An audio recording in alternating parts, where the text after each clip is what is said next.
Quand j'ai reçu cette invitation, on m'a demandé de parler de la situation en Ukraine. Tout d'abord, j'ai eu l'impression que je ne pourrais jamais arriver de faire cette analyse bibliographique de tous les artistes, de toutes les œuvres, de tous les intitulés. Donc, c'était ma première impression. Donc, comment j'ai fait?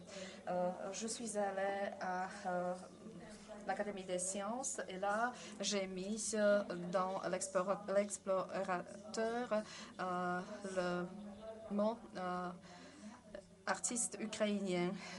J'étais très surprise parce que j'ai reçu presque une centaine de mots de passe. Il y avait des œuvres muséologiques, des œuvres littéraires, des œuvres artistes, etc. Mais après faire une analyse de cette centaine d'adresses, je n'ai trouvé que 6 artistes. Le premier, c'est Johann Pinzel. Il s'agit d'un sculpteur baroque d'origine allemande qui vivait en Ukraine la seconde partie du 19e siècle. Après, c'est Taras Shevchenko. Il s'agit d'un poète classique qui a travaillé avec les traditions ukrainiennes. Après, c'est Kadynenko et puis Kazimir Malevich. Il s'agit de 2 personnages très connus de l'avant-garde du 19e siècle. Le 5e article s'est focalisé sur Jacques Gnizdowski, qui était artiste avec les origines ukrainiennes, mais qui est parti après aux États-Unis. Et le dernier article concernait Boris Mikhailov. Il s'agit d'un photographe illustre au niveau international. Donc, plusieurs gens qui sont au courant des courants, des artistes, de l'art ukrainien, ont été très surpris par les résultats de ma recherche. Comment est possible que ce pays, qui est si grand, si immense, ne pourrait être représenté que par 6 artistes dans le contexte américain? Donc, j'ai posé la question, quels mécanismes d'exclusion ont été utilisés pour la réduction ou l'élimination des siècles, pour la réduction pendant des siècles à 6 nombres. Donc, je pourrais souligner maintenant 2 mécanismes d'élimination qui ont influencé cette situation. Donc, c'est la russification et l'élimination. Après, je vais parler de Boris Mikhailov pour que vous puissiez comprendre comment ces mécanismes travaillent dans la pratique, comment ils sont utilisés dans la pratique, pourquoi ces œuvres ou ces photographies de Kharkov, par exemple, de la capitale, ne sont pas si importants. Donc, en ce qui concerne la marginalisation de la culture ukrainienne, il faut le voir du point de vue de Boris Vardo, qui travaille à l'Institut pour les études ukrainiennes à Oxford. Si vous regardez ces articles, ces œuvres, lui, il perçoit l'Ukraine comme une certaine filiale des autres pouvoirs qui dominaient pendant des siècles cet État. Depuis la fin du XVIIe siècle, les parties de l'Ukraine, ou quelques régions de l'Ukraine faisaient partie de l'Empire russe, de la Pologne, de la Slovaquie, etc. Et vous voyez quelle est la différence entre l'étude de la province, de la région et d'un pays concret. En 1991, l'Ukraine est devenue indépendante, mais cette hiérarchie a survenu parce que la culture et l'art ukrainienne sont toujours marginalisés, se trouvent à la périphérie des études slaves. Et l'auteur parle de la dénationalisation des élites, finalement d'une des grandes stratégies lors de l'Empire russe. les Ukrainiens pouvaient travailler ou faisaient son propre métier, mais en abandonnant leur nationalité, leur appartenance à la nation. C'était la même chose en Géorgie, en Kazakhstan, etc. Donc cette dénationalisation qui allait main à main avec le transfert de toutes les familles à Moscou ou dans les autres capitales où l'accès aux ressources culturelles était beaucoup plus facile. Les autres qui sont restés dans la périphérie, dans la Provence, ont été presque éliminés. Donc cette mobilité sociale a influencé une grande fuite, un grand exode des élites de la Provence envers la capitale, envers le centre. Et après, tous ces artistes ont été perçus en tant que Russes. Donc, ils ont finalement augmenté le canon de la culture russe.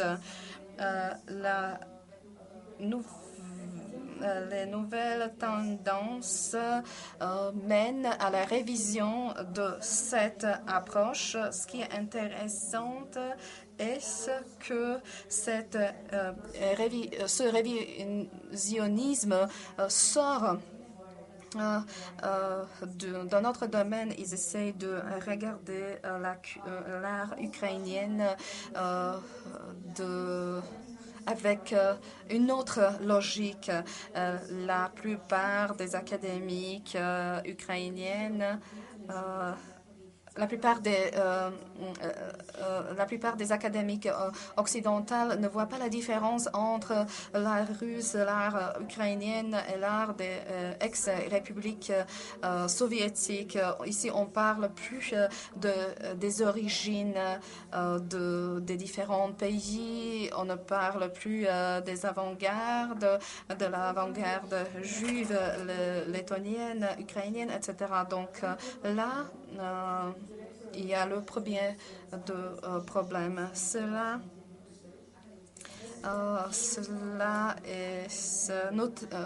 vous pouvez noter aussi dans le monde académique ukrainien.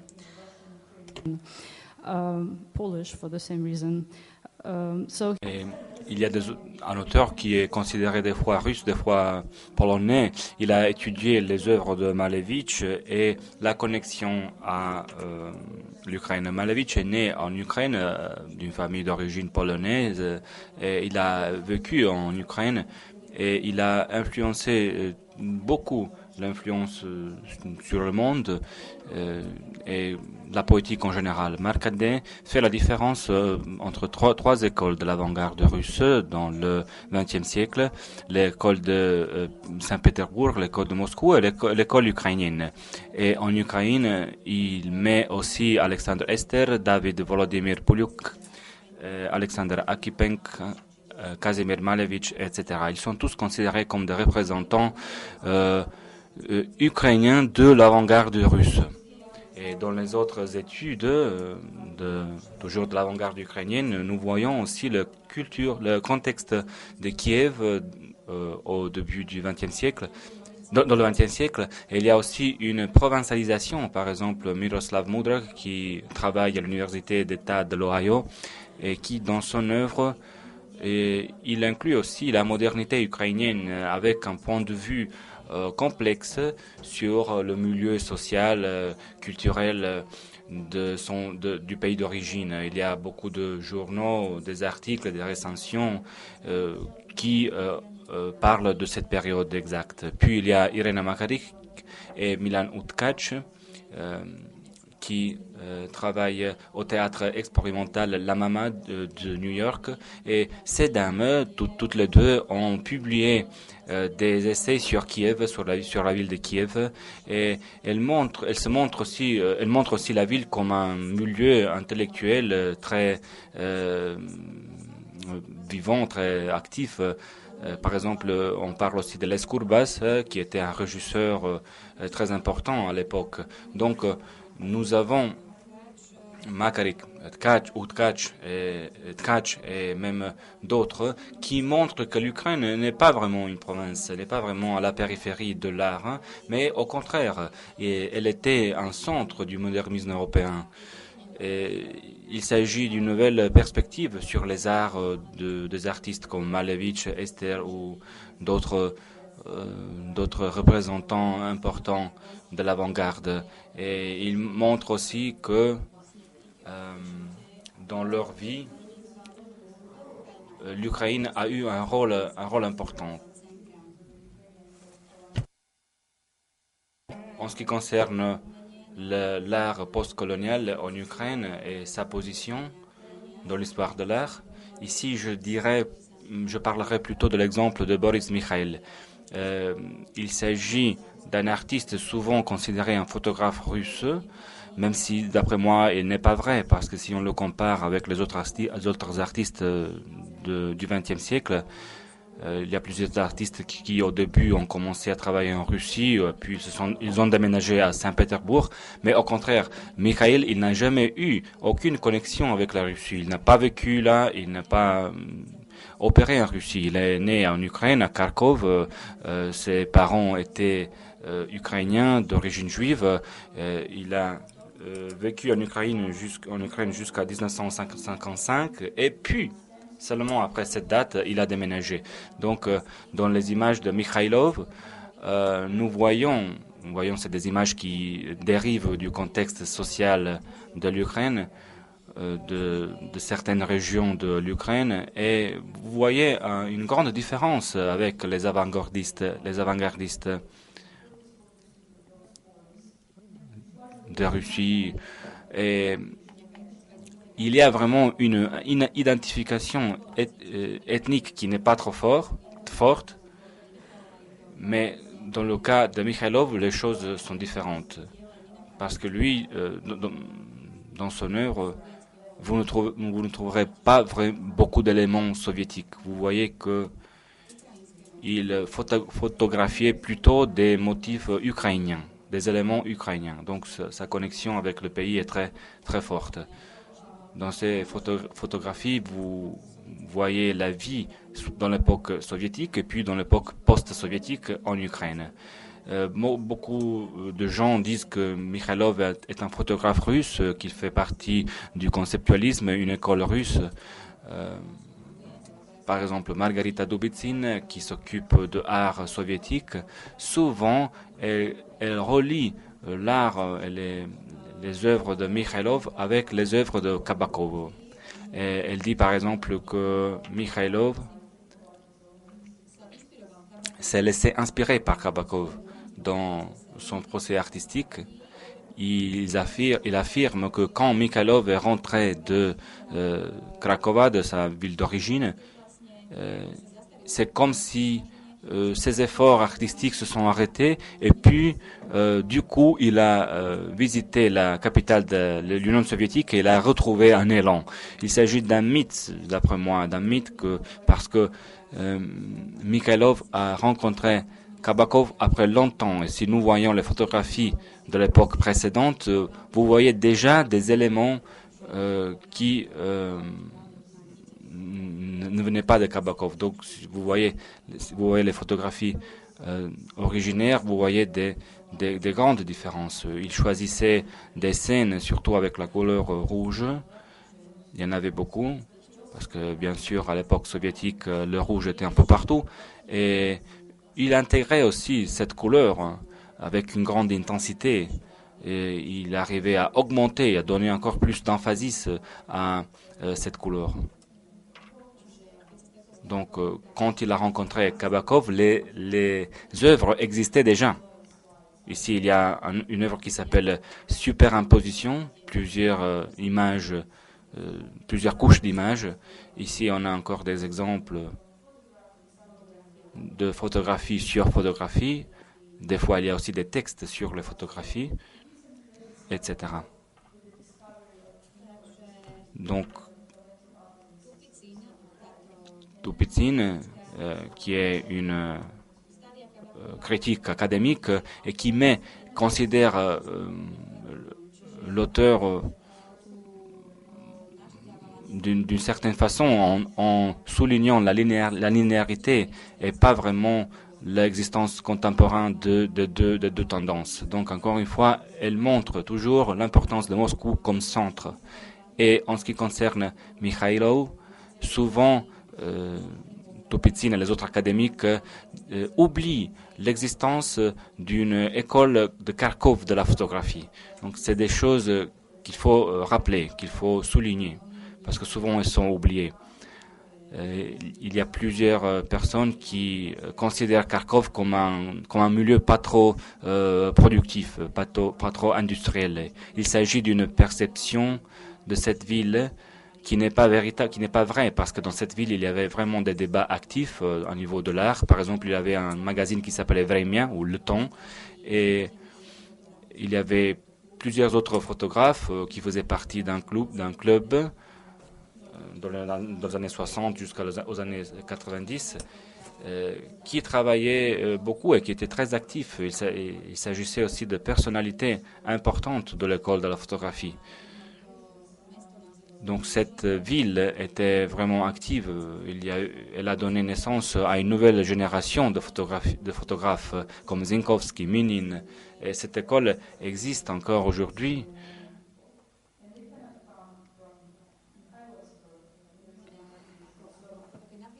Comme une connexion au travail de Mikhailov.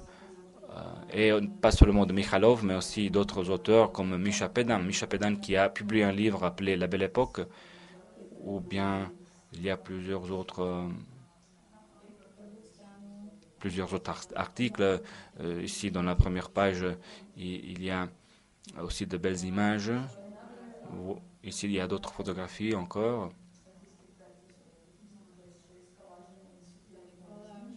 Puis il y a aussi des collages.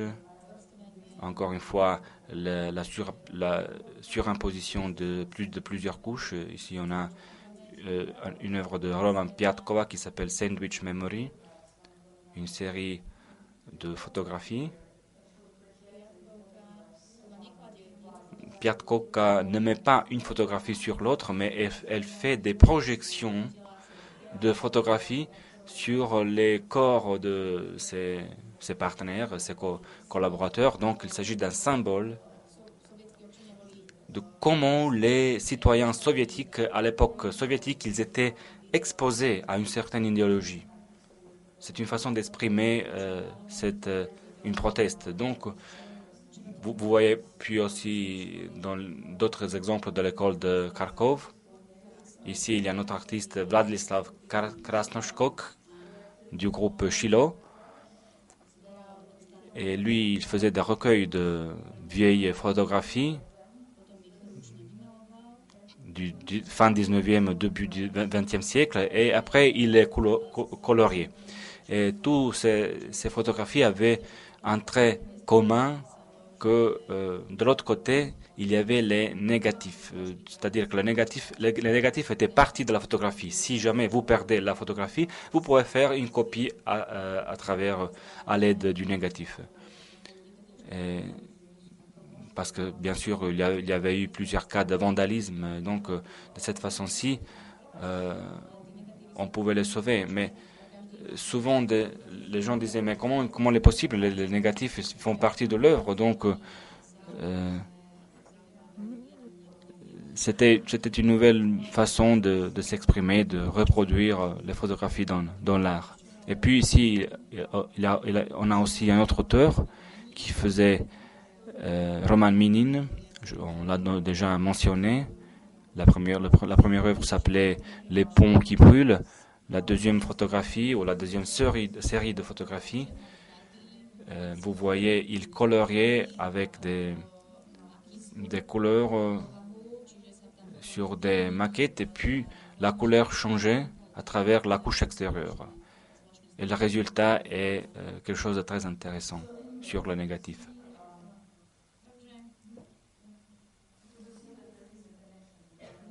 Donc vous voyez qu'il y a une connexion entre les photographies. Vous voyez que Mikhailov, il ne venait pas d'une école inconnue.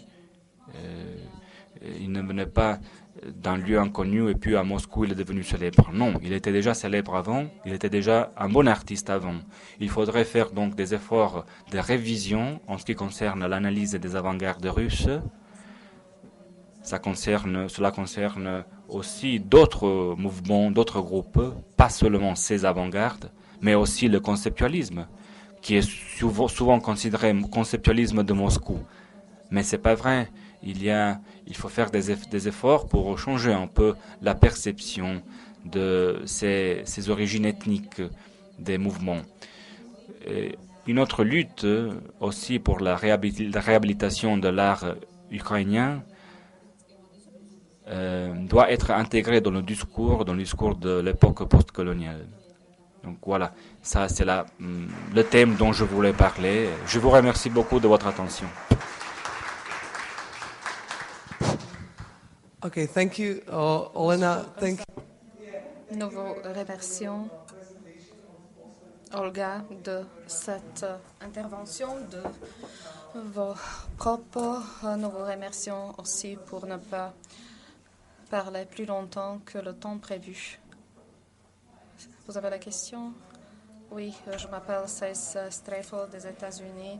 Moi, j'ai écrit pas mal sur l'art ukrainienne autour de l'année 2000 parce que j'ai rencontré la galerie, j'ai vu la galerie où les œuvres ukrainiennes ont été présentées, donc où j'ai pu découvrir toutes ces œuvres par exemple et aussi les nouvelles méthodes, les méthodes vraiment spécifiques.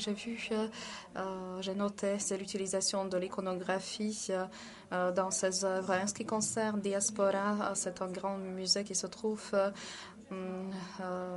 dans le 49e avenue. Comment ce musée, ce Diaspora, a influencé la narration de l'art ukrainien par rapport à l'art russe? En ce qui concerne Malevich, tout cela, toute son histoire a commencé par Diaspora. Parce que là, les origines ukrainiennes et la nation ukrainienne jouent un rôle. Et en ce qui concerne votre question concernant l'iconographie, peut-être qu'il s'agit de la réaction envers le communisme. Est-ce que c'était lié avec les interdictions à l'époque soviétique? Si, bien sûr. À l'époque soviétique, nous étions obligés de ne plus croire. L'État a remplacé la religion. L'État ne souhaitait pas avoir son concurrent dans la religion. Mais malgré tout cela, à Diaspora, je trouvais pas mal de cas, pas mal d'exemples avec l'iconographie utilisée. L'universalisme, l'iconographie de la religion orthodoxe, c'est ça ce que vous pensez? Oui, un certain universalisme qu'on a pu voir, pas seulement chez les artistes ukrainiens, mais aussi chez autres artistes. C'était vraiment intéressant. Une autre question, Daniel Perrier. Moi, je suis d'avis que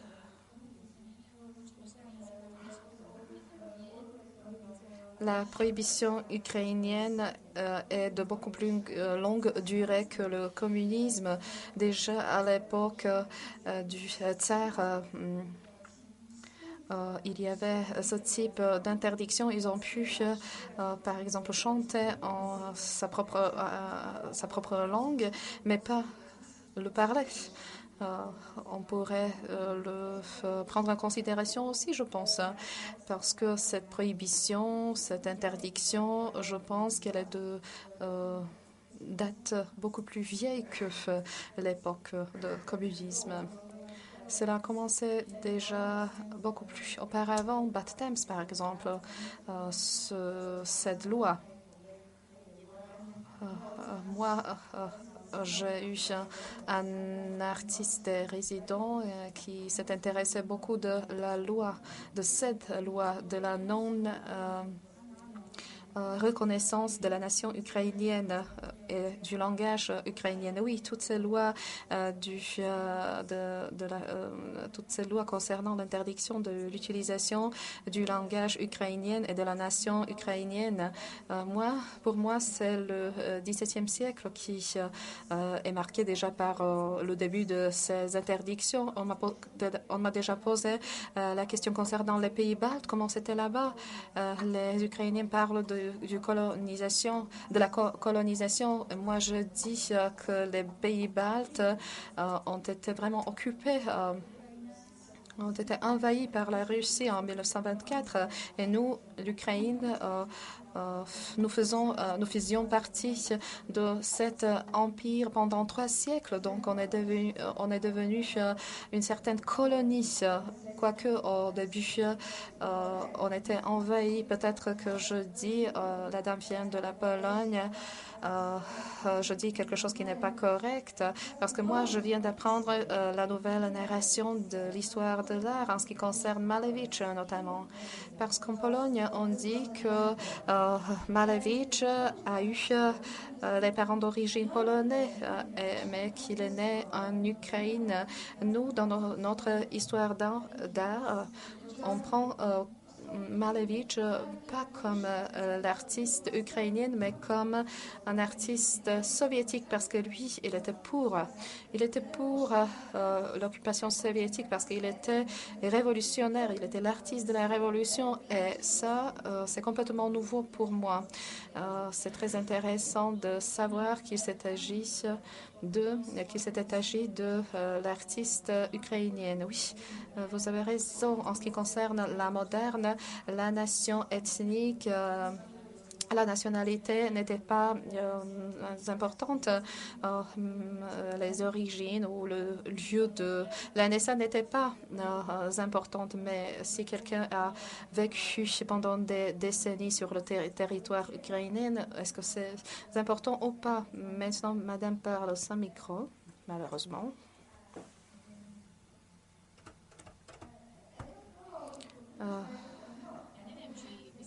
Je ne sais pas si je veux le critiquer ou pas. Est-ce que ça me donne la raison pour critiquer ou pas? Non, je ne sais pas dire.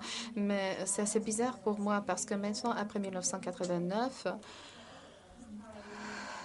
il y a des pays qui sont nés. Les nations étaient toujours là. Et puis les nouveaux pays essaient de trouver son identité culturelle, par exemple, etc. Nous, les Polonais, nous avons aussi des soucis pareils. Notre poète plus illustre, Mickiewicz, est pour nous le poète le plus important, mais pour les Baltes aussi. Donc, nous trouvons les mêmes problèmes dans la littérature. Mais en ce qui concerne Malevich, ça m'a vraiment beaucoup surpris parce qu'on ne le prend pas comme un peintre polonais, malgré le fait qu'il est d'origine polonaise. Parce que ses parents étaient polonais, mais il est né sur le territoire ukrainien et il a vécu là-bas. Donc, c'est intéressant, mais je voudrais juste prier de ne pas passer de l'extrême à l'extrême et de trouver un certain équilibre. Permettez-moi de dire que moi aussi, j'étais très surpris. Moi, je suis partie pour la première fois à Kiev en 1985 et le directeur du musée national ukrainien m'a un peu indoctriné à l'époque parce qu'il a parlé de Malevich comme d'un Ukrainien parce que finalement le rouge, etc., c'est une couleur ukrainienne. Il m'avait dit à l'époque ça. Moi, je suis d'accord qu'il faut protéger cet universalisme, mais peut-être qu'il faut être un peu réticent. Il faut être un peu méfiante à la protection et à la défense des identités nationales. Bien sûr que ces identités nationales peuvent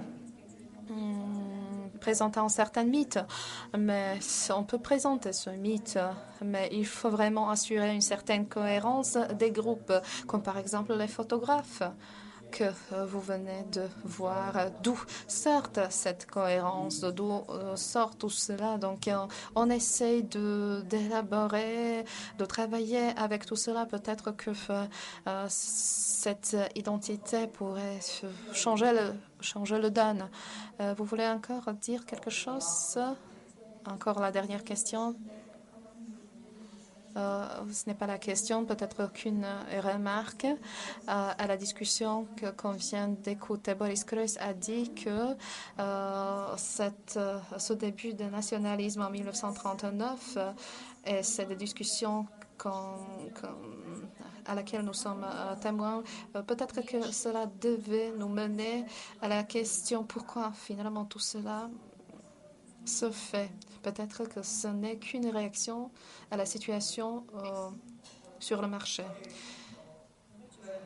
Merci. Si notre intervenante ne veut plus réagir à des questions